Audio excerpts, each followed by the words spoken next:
너희 중에 심지어 음행이 있다함을 들으니 그런 음행은 이방인 중에서도 없는 것이라.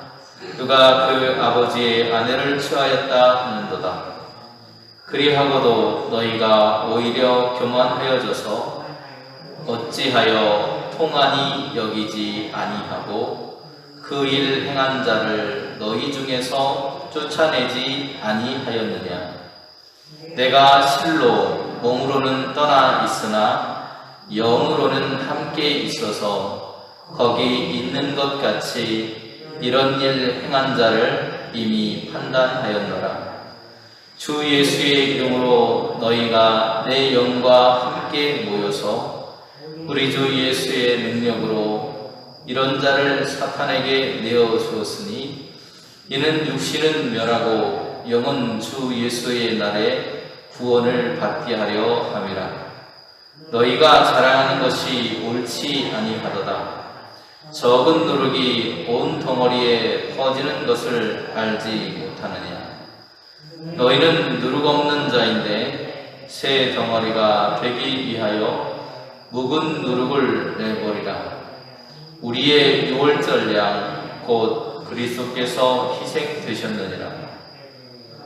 그러므로 우리가 명절을 지키되 묵은 누룩으로도 말고 악하고 악의에 찬 누룩으로도 말고 누룩이 없이 오직 순전함과 진실함의 떡으로 하자. 내가 너희에게 쓴 편지에 음행하는 자들을 사귀지 말라 하였거니와 이 말은 이 세상에 음행하는 자들이나 탐하는 자들이나 속여 빼앗는 자들이나 우상 숭배하는 자들을 도무지 사귀지 말라 하는 것이 아니니 만일 그리하려면 너희가 세상 밖으로 나아가야 할 것이라. 이제 내가 너희에게 쓴 것은 만일 어떤 형제라 일컫는 자가 음행하거나 탐욕을 부리거나 우상 숭배를 하거나 모욕하거나 술 취하거나 속여 빼앗거든 사귀지도 말고 그런 자와는 함께 먹지도 말라 함이라. 밖에 있는 사람들을 판단하는 것이야 내게 무슨 상관이 있으리오마는 교회 안에 있는 사람들이야 너희가 판단하지 아니하랴. 밖에 있는 사람들은 하나님이 심판하시려니와 이 약한 사람은 너희 중에서 내쫓으라. 아멘. 지난 1장에서 4장까지의 말씀 속에서 우리는 고린도 교회의 첫 번째 문제, 바로 분열이라고 하는 그런 문제를 살펴보았습니다. 지도자의 자리를 놓고 네 갈래로 갈라져 있었던 고린도 교회의 그런 바울은 편지를 통해서 십자가의 도로 서로 용납하고 또 하나가 될 것을 가르쳤습니다. 또 오늘 본문에서는 고린도 교회의 두 번째 문제에 대해서 이제 언급하고 있는데요. 그 두 번째 문제를 언급함과 동시에 어떻게 하면 그 문제를 해결할 것인지를 바울이 제시하고 있다는 것입니다. 고린도 교회의 두 번째 문제는 근친상간과 또 간음의 문제를 놓고 바울이 그들을 책망하고 또 그 문제를 해결하는 방법을 제시하고 있습니다. 교회 안의 성도 중에 아들이 아버지 안에 즉 계모와 동침한다는 이야기를 바울이 들었고 또 큰 문제는 교회가 이러한 근친상간의 행동에 대해서 모른 척 하고 있었다라는 사실이 있다고 말하고 있습니다.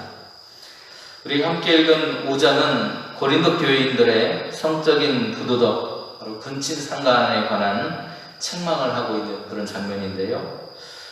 여기서 음행하는 모습은 계모를 자기의 아내로 삼는 그런 행동으로 이러한 행동은 당시에 헬라의 문화권 속에서도 용납되지 않는 행동이었습니다. 당시 고린도는 로마의 그런 통치령 아래에 있었기 때문에 로마의 법은 시민권자하고 또 비시민권자, 시민권을 가진 사람하고 갖지 못한 사람들을 다르게 대우합니다. 그런데 동일하게 대우하는 그런 몇 가지 안 되는 그런 법률들이 있었는데 그 중에 하나가 바로 근친상간과 간음하는 그런 문제였어요. 이 두 가지에 대해서는 엄격하게 사람들을 구별하지 않고 처벌했다는 것입니다. 심지어 시민권자라고 해도 시민권과 권리를 박탈하기도 하고 또 당사자들을 모두 추방할 정도로 굉장히 엄격하게 이 모습에 대해서 추궁하고 또 처벌하는 모습을 보였습니다. 로마의 시민 도시였던 고린도로 역시 로마의 지배를 받았기 때문에 당시에 계모와의 그러한 근친상간은 심각한 범죄였다는 것을 알 수 있습니다. 2세기 말에 교부였던 오리겐이라고 하는 사람은 이 고린도 전서에 대한 주석을 하면서 이렇게 이야기합니다. 세상의 법적인 결혼이라도 하나님의 법에 어긋나면 그 결혼은 불법이 된다, 이렇게 말을 하기도 합니다. 당시 헬라 문화의 중심지였던 고린도는 많은 여행자들이 오고 가는 그런 중심지였습니다. 또 상인, 또 이방 신전 등으로 인해서 극도로 부패하고 타락했던 지역이 고린도였습니다. 결국 이것은 하나의 습관처럼 교회 안에 이렇게 굳어져 가고 있는 그런 모습을 보였던 것 같아요. 특별히 당시의 쾌락주의적인 풍조로 인해서 육체는 쓸모없는 것이고 그래서 제멋대로 내버려 두어도 상관없다는 생각을 했던 사람들이 교회 안에 침투해 있었습니다. 그들을 영지주의라고 불렀는데 이 영지주의는 물질은 악하고 영은 선한 것이라고 말하면서 이원론적인 세계관을 사람들에게 퍼뜨렸는데요. 그래서 물질계에 속한 우리의 육체, 이것은 더 악한 행위를 한다고 해서 더러워지는 것은 아니라고 하면서 잘못된 교리를 주장을 했다는 거예요. 그러니까 육체를 가지고 아무리 죄를 지어도 어차피 더러운 것이기 때문에 뭐 더 더러워질 것이 없다라고 생각을 했다는 겁니다. 그로 인해서 많은 사람들이 죄악된 길로 미혹되고 있었다는 것입니다.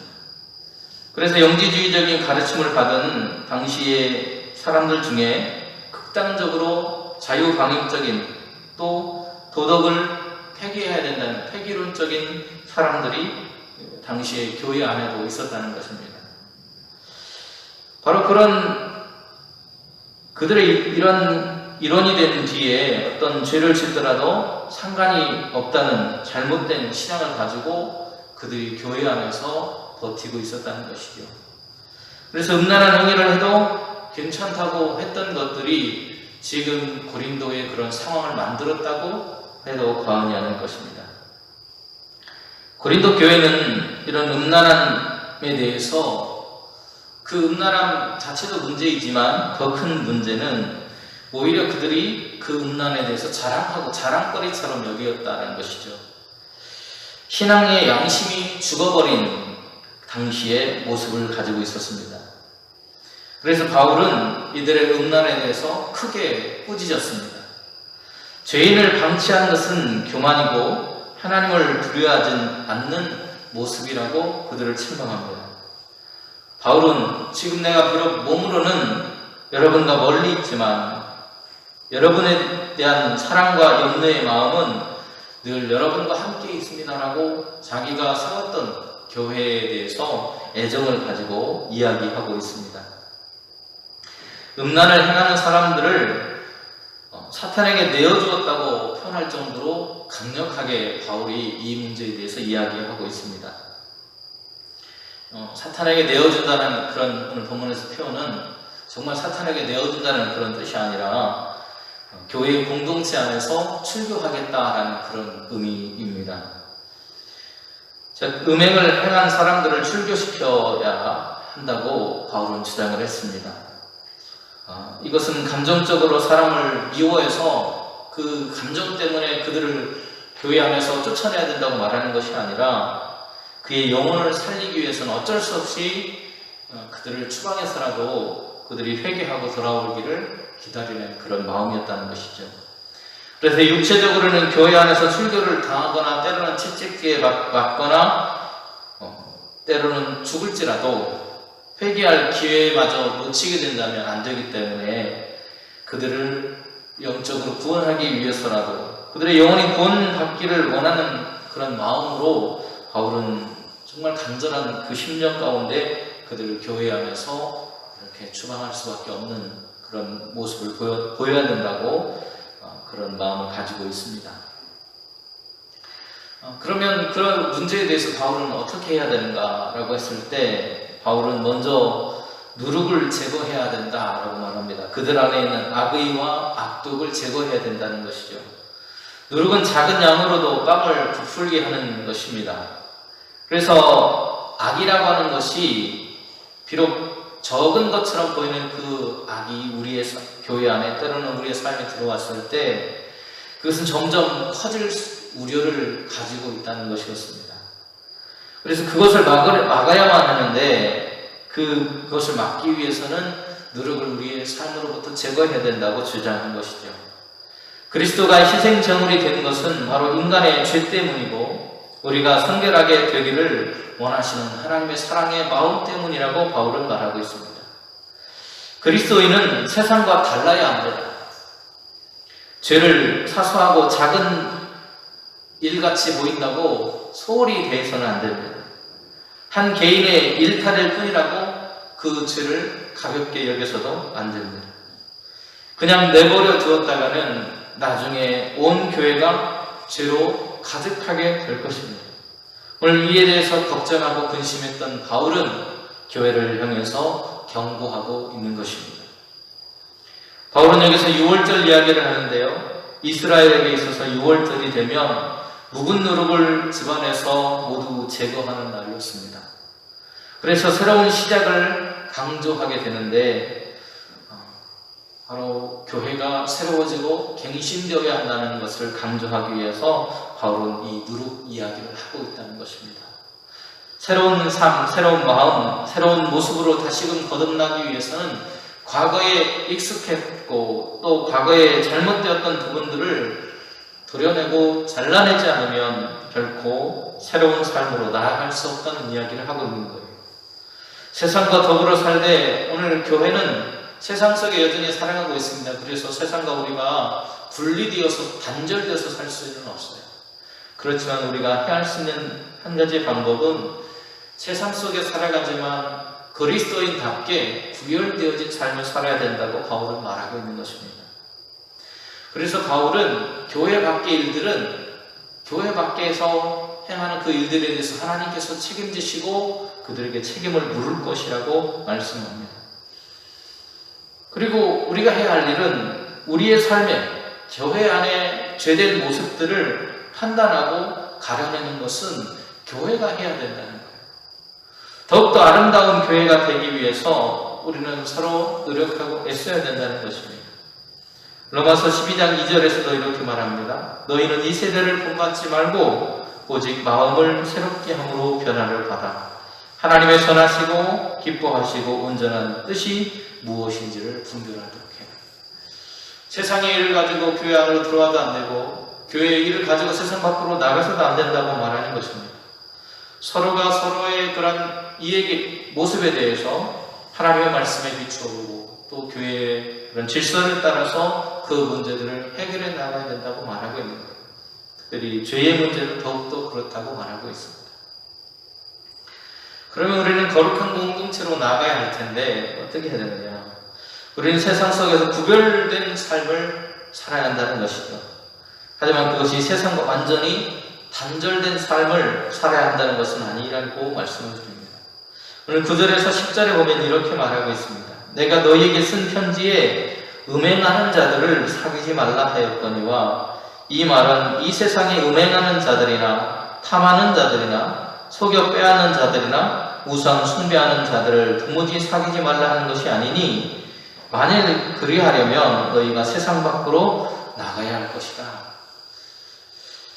우리 밖에 있는 것들을 모두 다 판단하고 하려면 우리가 그것들을 다 할 수 없고 우리가 정말 세상 밖으로 나갈 수밖에 없는 그런 상황인데 그렇기 때문에 우리가 해야 할 일은 우리 안의 것을 해결해야 된다는 것입니다. 우리는 세상 속에 세상과 함께 살면서 그들에게 구별된 모습, 다른 말로 하면 거룩함을 우리 안에 드러내야 한다는 거예요. 그러기 위해서 우리는 교회 안에 악행을 하는 사람들을 단호하게 끊어내야 한다는 것입니다. 나 자신의 죄의 문제도 다른 사람들에겐 사랑과 관대함으로 대하지만 그 죄의 문제에 대해서 단호하게 해결할 수 있어야 된다고 말하고 있습니다. 그리스도인은 나 자신과 교회에 대해서는 한없이 엄격해야 합니다. 세상과 이웃에 대해서는 한없이 너그러워야 합니다. 오늘 11절은 이렇게 말합니다. 이제 내가 너희에게 쓴 것은 만일 어떤 형제라 일컫는 자가 음행하거나 탐욕을 부리거나 우상 숭배를 하거나 모욕하거나 술 취하거나 속여 빼앗거든 사귀지도 말고 그런 자와는 함께 먹지도 말고. 이건 교회 믿지 않는 사람들을 향해서 말하는 것이 아니고 믿음의 형제라고 말하면서도 이렇게 하는 사람들이 있다면 그들에게 대해서는 사귀지도 말고 함께 먹는 것도 금해버려요. 그들을 철저하게 책망해야 된다, 교훈해야 된다 말하고 있습니다. 우리의 변화는 교회 밖의 사람들의 변화를 통해서 이루어지는 것이 아닙니다. 교회가 변화되고 거룩한 공동체로 나아가기 위해서는 우리 안에서 일어나는 변화가 필요하다는 것입니다. 우리가 살아내야 하는 사랑은 결코 죄를 모른 채 하고 눈을 질끈 감는다고 해서 그것이 사랑이 될 수는 없습니다. 우리는 죄인된 우리를 위해서 자기 아들을 내어주신 사랑, 우리 죄를 해결하시기 위해서 십자가에 죽으신 그 사랑을 받은 사람들입니다. 그러기에 우리는 이 죄악된 세상을 위해서 십자가의 길을 따라가고 나 자신을 내어주는 위대한 사랑으로 거룩한 교회로서 살아가야 한다는 것입니다. 12절과 13절에서 바울은 이렇게 말하고 있습니다. 밖에 있는 사람들을 판단하는 것이야 내게 무슨 상관이 있으려마는 교회 안에 있는 사람들이야 너희가 판단하지 아니하려. 밖에 있는 사람들은 하나님이 심판하시려니와 이 악한 사람은 너희 중에서 내쫓으라. 내려오신 하나님은 우리를 사랑하셨고 독생하신 아들을 내어주시면서까지 우리 안에 있는 죄를 해결하기 위해 우리를 끝까지 사랑하셨습니다. 하지만 주님, 하나님을 믿는 거룩한 공동체라고 말하는 교회 안에서조차 여전히 죄의 모습이 남아있다면 주님, 우리 스스로 회개하고 철저히 이 죄의 문제를 우리의 삶으로부터 떼어내야 한다고 바울은 이야기해 주고 있습니다. 죄를 짓는 것도 나쁜 것이지만 그 죄를 묵인하고 오히려 자랑했던 고린도의 그러한 모습이 오늘 우리의 모습이 되지 아니하도록 하나님 인도해 주시고 교회답게 거룩한 공동체, 구별되어진 삶의 모습을 살아가는 저희들이 되도록 오늘도 우리의 걸음을 인도하여 주시옵소서. 예수님의 이름으로 기도드립니다. 아멘.